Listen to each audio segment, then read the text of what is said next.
आज हम बना रहे हैं पुदीना ड्रिंक, जिसके लिए हमें 1 गिलास पानी चाहिए। तो मैं जग में डालूंगी।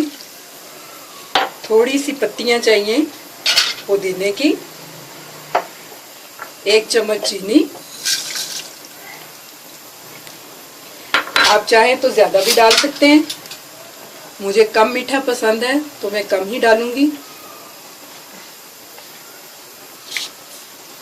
2 चम्मच हम डालेंगे क्रीम के। ये 2 चम्मच क्रीम के डाले हैं मैंने। ½ टीस्पून जीरा पाउडर और ये बर्फ डालूंगी। अब इसे हम ब्लेंड करेंगे।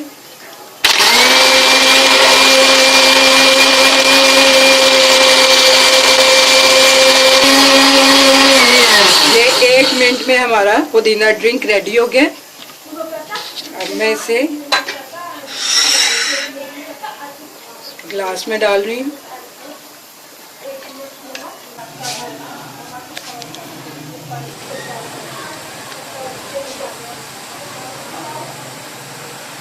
मेरी रेसिपी को लाइक कीजिए, मेरे चैनल को सब्सक्राइब कीजिए। अल्लाह हाफिज़।